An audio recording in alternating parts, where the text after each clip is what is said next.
ഇന്നത്തെ ഈയൊരു വിശകലനത്തിൽ നമ്മളൊരു പഴയ ബൈബിൾ കഥയെക്കുറിച്ചാണ് സംസാരിക്കാൻ പോകുന്നത്. ഈ കഥയിലൂടെ അനുസരണവും അനുസരണക്കേടും എന്ന വിഷയത്തെക്കുറിച്ച് ഒരു പ്രഭാഷണത്തിൽ പറയുന്ന പ്രധാന കാര്യങ്ങൾ എന്തൊക്കെയാണെന്ന് നമുക്കൊന്ന് നോക്കാം. അപ്പോൾ നമ്മൾ ആദ്യം നോക്കുന്നത് ഇല്ല എന്ന് പറഞ്ഞാൽ എന്തു സംഭവിക്കും എന്നതിനെക്കുറിച്ചാണ്. പിന്നെ മനുഷ്യനും ദൈവവും തമ്മിലുള്ള ആ ഒരു ബന്ധത്തെപ്പറ്റി സംസാരിക്കും. അതിനുശേഷം ഫറവോന്റെ കഠിനമായ ഹൃദയത്തെക്കുറിച്ചും ഈജിപ്തിൽ വന്ന മഹാമാരികളെക്കുറിച്ചും നമ്മൾ കാണും. ദൈവത്തിന്റെ യഥാർത്ഥ ഉദ്ദേശം എന്തായിരുന്നു എന്നും അവസാനം എന്താണ് യഥാർത്ഥ അനുസരണവും എന്നും നമ്മൾ ചർച്ച ചെയ്യും. ശരി, അപ്പോൾ നമുക്ക് ആദ്യത്തെ ഭാഗത്തേക്ക് കടക്കാം. എന്താണ് ഈ പ്രഭാഷണത്തിന്റെ പ്രധാന വാദം? ഇല്ല എന്ന് പറയുന്നതിന്റെ ഭവിഷ്യത്തുകൾ എന്തൊക്കെയാണ്? ഈ പ്രഭാഷണത്തിലെ ഏറ്റവും പ്രധാനപ്പെട്ട ആശയം ഇതാണ്: ദൈവത്തെ കേൾക്കാൻ നമ്മൾ തയ്യാറാവാതിരുന്നാൽ അത് വെറുമൊരു അനുസരണക്കേടല്ല, മറിച്ചത് ആത്മീയമായൊരു മരണത്തിന്റെ ലക്ഷണമാണ്. അവസാനം അത് നമ്മളെ നാശത്തിലേക്ക് കൊണ്ടെത്തിക്കുമെന്നാണ് പറയുന്നത്. അപ്പോൾ ദൈവത്തോട് ഇല്ല എന്ന് പറയുന്നത് വളരെ ഗൗരവമുള്ളൊരു കാര്യമായിട്ടാണ് ഇവിടെ അവതരിപ്പിക്കുന്നത്. അപ്പോൾ ഇനി നമുക്ക് മനുഷ്യനും ദൈവവും തമ്മിലുള്ള ഈ ഒരു ബന്ധത്തെക്കുറിച്ച് നോക്കാം.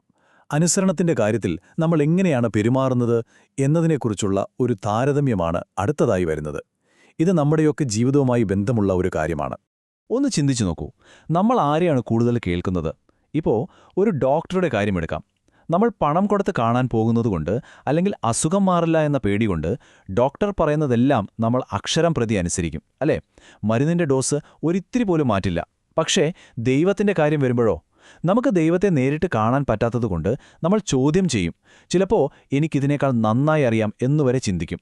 ദൈവത്തിന്റെ കൽപ്പനകളൊക്കെ സൗകര്യപൂർവ്വം അവഗണിക്കും, അല്ലെങ്കിൽ പിന്നെ ചെയ്യാം എന്ന് പറഞ്ഞു മാറ്റിവെക്കും. ഈ ഒരു വ്യത്യാസമാണ് പ്രഭാഷണം ചൂണ്ടിക്കാണിക്കുന്നത്. ശരി, ഇനി ഈ അനുസരണക്കേടിന്റെ ഏറ്റവും വലിയ ഉദാഹരണമായി ബൈബിളിൽ പറയുന്ന ഒരു കഥാപാത്രത്തിലേക്ക് നമുക്ക് വരാം. അത് മറ്റാരുമല്ല, ഫറവോനാണ്.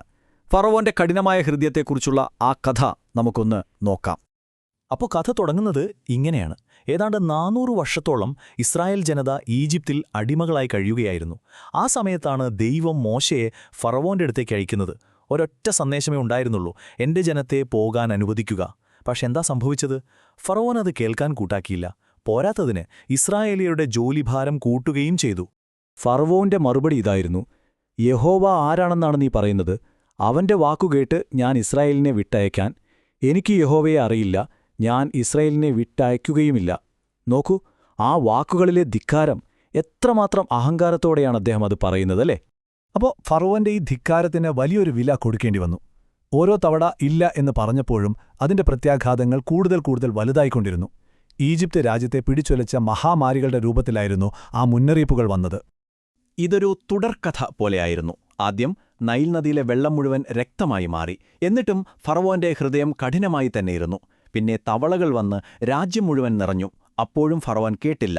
പൊടി പേനകളായി മാറി. മന്ത്രവാദികൾക്ക് പോലും ഒന്നും ചെയ്യാൻ പറ്റിയില്ല. എന്നിട്ടും ഫറവോൻ വഴങ്ങിയില്ല. പിന്നെ ഈച്ചക്കൂട്ടങ്ങൾ വന്നു. മനുഷ്യർക്കും മൃഗങ്ങൾക്കും അസുഖങ്ങൾ വന്നു. ഒടുവിൽ തൊട്ടാൽ അറിയാൻ പറ്റുന്നത്ര കനത്തൊരന്ധകാരം ഈജിപ്തിനെ മൂടി.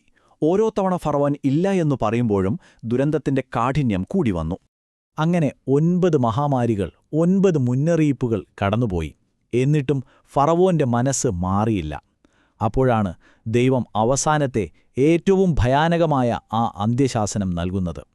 ഈജിപ്തിലെ ഓരോ വീട്ടിലെയും ആദ്യത്തെ കുഞ്ഞ്, കടിഞ്ഞൂൽ പുത്രൻ, മരിക്കുമെന്നായിരുന്നു ആ മുന്നറിയിപ്പ്. ഇതെല്ലാം കേൾക്കുമ്പോൾ നമുക്കൊരു സംശയം തോന്നാം, അല്ലേ?